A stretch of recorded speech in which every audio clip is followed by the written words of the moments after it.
انہیں بھی ستارہ امتیاز دیا گیا ہے، لیکن یہ کریڈٹ جو ہے، لیکن اگر ہم دیکھیں تو کریڈٹ اگر ہم آپ کی بات درست ہے کہ سوشل میڈیا پہ وائرل ہونے کا ایک ہی وجہ بھی ہے، اور وہ یہ ہے کہ ہم نے بابر کو جب بھی دیکھا ہے، اس میں کوئی شک نہیں کہ ان کے والد صاحب نے بہت زیادہ محنت کی اپنے اس بیٹے کے ساتھ، اور اگر آپ نے وہ ان کے حوالے سے پڑھا ہو تو ان کے والد صاحب ان کو جب گراؤنڈ پہ لے کے آتے تھے، اور کھانا جو ہے والد صاحب کی کوشش ہوتی کہ بابر کھا لے، اور بابر کی کوشش ہوتی کہ میرے والد صاحب جو وہ کھانا کھا لے، اس قسم کے حالات تھے۔ لیکن اب ہم دیکھتے ہیں کہ جو بھی اس قسم کا ایونٹ آتا ہے تو بابر اعظم اپنے والدین کو ساتھ لے کے جاتے ہیں، اور کل بھی انہوں نے اپنے شائقین اور اپنے والدین کے نام کیا، ستارہ امتیاز کی آپ نے بات کی، تو یہ بہت بڑی اچیومنٹ ہے کہ آپ کو اتنی کم مدت میں، قلیل مدت میں آپ کی پرفارمنس کی وجہ سے جو پرفارمنس دی ہے، اس میں کوئی شک نہیں کہ دنیا بھر میں بابر اعظم کا ایک ڈنکا بجتا ہے، اور جس طریقے سے انہوں نے پرفارمنس سے لوگوں کے دل جیتے ہیں تو کمال کیا ہے انہوں نے بیٹنگ لائن میں، چاہے وہ اپنی کپتانی میں ہو یا ان کی فیلڈنگ ہو، تو بہت ساری چیزوں کے حوالے سے ہم ان کو سراہتے ہیں، اور حکومت پاکستان کی جانب سے یہ اعزاز دینا یہ بہت بڑی بات ہے۔ لیکن آپ کو پتہ ہے ستارہ امتیاز تو چلے انہیں ملا ہی ملا، ایک اور اعزاز بھی ان کے نام ہے کہ وہ سب سے کم عمر ترین کھلاڑی بن چکے ہیں جنہیں ستارہ امتیاز سے نوازا گیا ہے۔ اس کے ساتھ اگر ہم اس کریڈٹ کی بات کریں تو یہ کریڈٹ بھی سرفراز احمد سے انہوں نے لیا ہے۔ پہلے وہ ایسے کم عمر ترین کھلاڑی تھے پاکستان کی کرکٹ ٹیم کے جنہیں ستارہ امتیاز سے نوازا گیا تھا، لیکن اب بابر اعظم نے کریڈٹ اپنے نام کر لیا ہے۔ یہ جو پروقار تقریب ہے تمام نیوز چینلز پر آپ نے اس کو لائیو بھی دیکھا ہوگا، بڑے ایسے اہم شخصیات جنہوں نے پاکستان کے لیے بہت کام کیا ہے، پاکستان کی ترقی کے لیے، پاکستان کے اچھے امیج کو پورٹرے کرنے کے لیے مختلف اداروں میں اپنی گراں قدر خدمات سر انجام دی ہیں۔ خیر اس میں تو ہے نا، وہ تمام لوگوں کو جب نوازا جاتا ہے تو ایک پراؤڈ مومنٹ ہوتا ہے، اور کل یہ پراؤڈ مومنٹس کی جو مختلف پکچرز سوشل میڈیا پہ شیئر ہو رہی تھی اس کو دیکھ کر ہم بھی کافی انجوائے کر رہے تھے کہ یس، جب آپ کی ساری زندگی کی محنت کیش ہوتی ہے اور ستارہ امتیاز سے آپ کو نوازا جاتا ہے تو وہ اپریسیشن جو ہے وہ آپ کا خون تو ڈبل کرتی ہے، لیکن پاکستان کے لیے، ان تمام ماں باپ کے لیے اور ان تمام بچوں کے لیے جن کے ماں باپ کو نوازا گیا ہے، ان کے لیے یقیناً فخر کی بات ہے، فخر پاکستان یہ سارے لوگ تھے جو کل اس تقریب میں موجود تھے۔ خیر آگے بڑھیں گے، آج کی ٹاپ سٹوریز کی طرف چلتے ہیں۔ ٹاپ سٹوریز میں ہم نے آج ویسے بالکل بھی آغاز میں سیاست کو ڈسکس نہیں کیا، وہ اس لیے کیونکہ ہیپننگ جو ہے وہ کل والی ہی ہے، اور ابھی پورے ملک میں ایک ہی خبر ہے یا ایک ہی ایسا ٹاپک ہے، ایک ہی ایسا ایشو ہے جس پر بات کی جا رہی ہے۔ الیکشن کمیشن کا فیصلہ جس پہ 30 اپریل میں ہونے والے انتخابات کو ملتوی کر دیا گیا ہے، جس پر اب حکومت جو ہے وہ الیکشن کمیشن کے ساتھ کھڑی ہو گئی ہے۔ کل کے اس فیصلے پر بس ری ایکشنز آ رہے ہیں، وہ مریم نواز کا ہو، مریم اورنگزیب کا ہو، یا موجودہ حکومت یعنی پی ڈی ایم کی اگر ہم خاص طور پر بات کریں تو پی ڈی ایم میں جتنی بھی جماعتیں شامل ہیں ان کے ری ایکشنز جو ہے وہ آن اینڈ آف سامنے آ رہے ہیں، اور حکومت کی جانب سے یہ کہا جا رہا ہے کہ یس، یہ فیصلہ جو ہے وہ ملک کی مفاد میں ہے، یہ فیصلہ جو ہے وہ اس میں ہم الیکشن کمیشن کے بالکل ساتھ کھڑے ہیں۔ خیر یہ جو ہے وہ تمام چیزیں ہیں اور وہ جس کو ہم آج کی ٹاپ سٹوریز میں ڈیٹیل میں ڈسکس کریں گے۔ خیر آگے بڑھیں گے، اور بھی بڑے زبردست سے ایسی شخصیات ہیں، ایسے آرٹسٹ ہیں جن سے آپ کی ملاقات کرانے ہیں۔ فن خطاطی خوبصورت، اور اوبیسلی میں فن خطاطی کرنے والے آرٹسٹ کو ہمیشہ یہی کہتی ہوں کہ جس طرح سے وہ قرآنی آیات کو دیکھتے، لکھتے، سوچتے ہیں، ان کا نظریہ ہمارے دیکھنے کے نظریے سے کچھ تھوڑا سا مختلف ہوتا ہے۔ خیر فن خطاطی کا ایک آرٹسٹ، ایک ماہر جو ہے اس سے آپ کی ملاقات آج کرانی ہے، تو یہ آرٹسٹ بھی ہمارے پروگرام میں آج ہمارے مہمان ہوں گے، تو ان سے ملاقات کریں گے اور ان سے باتیں کریں گے۔ اس کے علاوہ چونکہ ماہ رمضان ہے، اور ماہ رمضان چونکہ آپ کو پتہ ہے آج دوسرا روزہ ہے رمضان کا اور پہلا جمعہ ہے، تو رحمتوں کے اس مہینے میں ہم بھی رحمتیں، سعادتیں، نعمتیں سمیٹنے کی بھرپور کوشش کریں گے۔ نعت خوانی کا ہم نے خاص طور پہ اہتمام کیا ہے، تو ہماری ٹیم کی طرف سے آج نعت خواں جو ہے وہ یہاں پر موجود ہوں گے آن سیٹ، ان سے نعت بھی سنیں گے اور اس سما کو خوب انجوائے کریں گے مل کے۔ آگے بڑھیں گے، اور آپ کو ہم نے آج اگین حرمیت پاجی کے سوات سے ہمیں اتنی محبت ہے نا کہ وہ اتنا ذکر کرتے ہیں آن سکرین بھی آف سکرین بھی، کہ ہم نے کوئی نہ کوئی پیکیج، اور ایک جو ہمارا کورسپونڈنٹ وہاں کا ہے مجھے لگتا ہے وہ بھی حرمیت پاجی کا یا ان کے اس جگہ کا بہت فین ہے، مطلب سوات سے آپ دیکھتے ہیں ہمیشہ اچھی رپورٹ بھیجتے ہیں ہمارے کورسپونڈنٹ، اور خاص طور پر ہم انہیں اپریشیٹ بھی بہت کرتے ہیں۔ خیر یہ اب سوات سے ایک رپورٹ ہے ہمارے پاس جو کہ وہاں کی وادی کو لے کے ہے۔ اب یہ وادی کون سی ہے، اس کی خوبصورتی کیا ہے، کتنی بڑی تعداد میں سیاح وہاں پر جاتے ہیں اور آپ کو کیوں وزٹ کرنا چاہیے، اس حوالے سے بھی ہم ڈیٹیل میں یہ رپورٹ ہے جو کہ آپ سے شیئر کریں گے۔ اچھا جی، اب چلتے ہیں اپنے اس ٹاپک یا اپنے اس سیگمنٹ کی طرف جو کہ بہت مشکل سے پوری دنیا سے مختلف ملکوں سے ڈھونڈ کے ہماری ٹیم لے کے آتی ہے، مطلب ڈیلی ڈوز۔ تو Friday daily dose. Good morning public, آج کیا ہے آپ سے وہ شیئر کرتے ہیں۔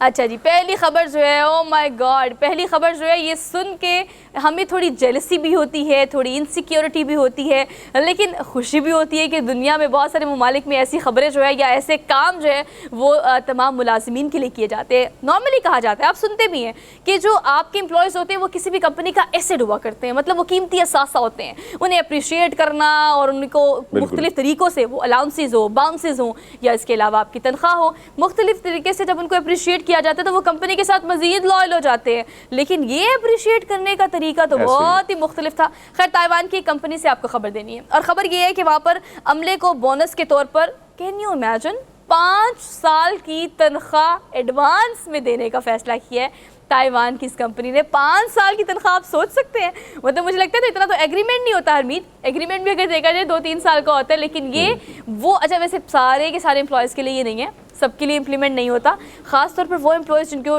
یا تو ڈپارٹمنٹس کے ہیڈ ہوں گے یا بہت عرصے سے یہاں کام کر رہے ہوں گے۔ سو تائیوان کی کمپنی ہے ایور گرین جس کا نام ہے، آپ نے آن اسکرین دیکھ بھی لیا ہے۔ اب یہ بیسیکلی شپمنٹ کی کمپنی ہے۔ اب آپ کو پتہ ہے شپنگ خاص طور پر کووڈ-19 کے بعد ہم نے دیکھا ہے امید کہ اس خاص طور پہ ڈپارٹمنٹ میں یا اس محکمے میں بہت زیادہ اضافہ پاکستان میں بھی ہوا ہے، اور اگر ورلڈ وائڈ بات کی جائے تو اس شعبے میں ہم نے بہت ترقی دیکھی، بیکاز آپ کو پتہ ہے ورلڈ وائڈ پھر آن لائن شپمنٹ پہ ہی ساری برانڈ سوئچ ہو گئے تھے، سارا کام، سارا بزنس، تو اس کمپنی کو بہت فائدہ ہوا ہے۔ تائیوان کی کمپنی جو ہے اس نے اپنے عملے کو بونس میں 5 سال کی تنخواہ دینے کا اہم فیصلہ کر لیا ہے۔ حرمیت، آپ کیا ریویو کریں گے اس پہ؟ بہت بڑی بات ہے۔ ویسے اگر ہم دیکھیں تو 5 سال بہت، آپ نے درست فرمایا کہ ایگریمنٹ بھی نہ ہو، 5 سال کا ایگریمنٹ بھی نہیں ہوتا، زیادہ پرائیویٹ کمپنی میں سال کا ہی ہوتا ہے، 6 مہینے کا ہوتا ہے، اور اس کے باوجود آپ کو 5 سال کی ایڈوانس میں سیلری مل جائے، اس سے خوشی کی اور کیا بات ہو سکتی ہے۔ یہاں پہ تو ہم دیکھتے ہیں کہ رمضان کے مہینے میں بھی بہت سارے ایسی جگہ ہیں کہ وہاں سے سیلری بھی ملنا مشکل ہو جاتی ہے۔ تو یہ صورتحال پوری دنیا کی اگر ہم دیکھیں تو بھائی کمال ہے، اس قسم کی کمپنیاں جو ہوتی ہیں تو کم سے کم وہاں پہ کام کرنے والے جو ورکر ہوتے ہیں تو وہ بھی دل لگا کے کام کرتے ہیں، اور یہی سمجھ کر کہ شاید 5 سال کا جو انعام میرے دوست کو ملا ہے تو آنے والے وقت میں مجھے بھی مل جائے گا، اور یہی وجہ ہوتی ہے کہ کمپنی کی جو ترقی کی وجہ ہوتی ہے وہ بھی میرے خیال میں یہی وجوہات ہوتی ہے کہ دل لگا کے اپنا سمجھ کر اور آپ کام کرتے ہیں اور پھر اس کا رزلٹ بھی بڑا اچھا ملتا ہے۔ اچھا، خیر یہ رزلٹ تو بہت اچھا ہے۔ آپ دیکھیں کہ اگر اگلا 5 سال آپ کے سیکیور ہو جائے، لیکن 5 سال آپ گھر بیٹھ کے تنخواہ پھر بھی نہیں لے سکتے، اوبیسلی آپ نے کام تو کرنا ہے، تو ایک تو یہ لائلٹی بھی ہے، دوسرا اوبیسلی آپ باؤنڈ بھی ہو جاتے ہیں، you have to pay your services for next 5 years, تو یہ کام آپ کو کرنا پڑے گا۔ لیکن خیر بہت اچھی ایک جسچر ہے اس کمپنی کی جانب سے، بہت اچھا نہیں بہت اچھا جسچر ہے، تو خیر اس کو وہاں کے امپلائیز جو ہیں وہ کافی پسند بھی کر رہے ہیں، اور ان کی تو بھئی اگلے 5 سال زندگی بن گئی ہے۔ ہم بھی آگے بڑھتے ہیں، اگلی خبر آپ کو دیتے ہیں۔ اگلی خبر جو ہے وہ بیسیکلی ان لوگوں کے لیے جو کہ ڈزنی لینڈ کو دیکھنا بہت پسند کرتے ہیں، دوسرا بہت ہی زیادہ سیر و سیاحت پر یقین رکھتے ہیں، مطلب گھومنا پھرنا کس کا شوق نہیں ہوتا۔ مجھے لگتا ہے کہ آج دنیا میں آپ کس سے پوچھیں کہ آپ کی ہابی کیا ہے تو زیادہ تر لوگ یہی کہیں گے گھومنا پھرنا، اور وہ بھی دنیا گھومنا، جو کہ ویسے افورڈیبلٹی پہ بات آ جاتی ہے، لیکن حرمیت جی اگر آپ کو مجھے موقع ملے تو شاید ہم بھی کہیں کہ یار گھومنا پھرنا ہماری فیوریٹ ہابی ہے، ہم نے بس دنیا گھومنی ہے اور ہم نے بس مختلف شہروں کو وزٹ کرنا ہے۔ خیر اس شخص کی آپ کو سٹوری سناتے ہیں۔ نیو یارک سے جناب ان کا تعلق ہے۔ 12 دنوں میں دنیا بھر کے تمام 12 ڈزنی پارکس آپ کو پتہ ہے مختلف اسٹیٹس میں بنائے گئے ہیں، لیکن تھیم پارکس بھی ان کو کہا جاتا ہے۔ اب ان کی تعداد جو ہے وہ 12 ہے۔ اب 12 ڈزنی پارکس گھومنے والا یہ شخص بن گیا ہے مطلب ایک دن میں ایک ڈزنی پارک، ایک دن میں ایک اسٹیٹ اور ایک دن میں ایک جگہ، تو 12 دنوں میں 12 ڈزنی پارکس کرنے کا، وزٹ کرنے کا یہ ریکارڈ جو ہے اس شخص نے بنا لی ہے، اور اوبیسلی امید اس کے پیچھے بڑا لمبی پلاننگ ہوگی جس کے بعد انہوں نے یہ ریکارڈ بنایا ہوگا۔ بالکل، آپ نے تو فرمایا کہ لمبی پلاننگ ہوگی، اور اب کوشش یہی کی جا رہی ہوگی کہ 12 دنوں میں تو آپ کوئی اور بھی ٹرائی کرے گا، لیکن یہ بات درست ہے کہ سفر جو ہے آپ کو بہت کچھ سکھا بھی لیتا ہے، اور عملی طور جو چیزیں ہم پڑھتے ہیں کسی ملک یا کسی چیز کے حوالے سے، جب ہم وہاں پہ جاتے ہیں اور خود دیکھتے ہیں اس ساری چیزوں کو تو اس سے بہت کچھ سیکھنے کو ملتا ہے، اور میرے خیال میں اس قسم کا وزٹ ہو تو محظوظ بھی بندہ ہوتا ہے، مختلف چیزیں بھی نظر سے گزرتی ہیں، اور کہیں نہ کہیں آپ ریکارڈ کا حصہ بھی بن جاتے ہیں۔ تو پاجی نے بڑا اچھا کیا ہے کہ 12 دنوں میں یہ ریکارڈ بنا دیا ہے، اور حالانکہ بہت ساری چیزیں مختلف ریاستوں میں ہونا، پھر مختلف جگہوں میں جانا، آپ نے درست فرمایا کہ اس کے لیے ایک لمبی پلاننگ انہوں نے کی ہوگی، اور اس لمبی پلاننگ کے تحت آج وہ کہیں نہ کہیں ریکارڈ بک کا جو ہے وہ حصہ بن چکے ہیں۔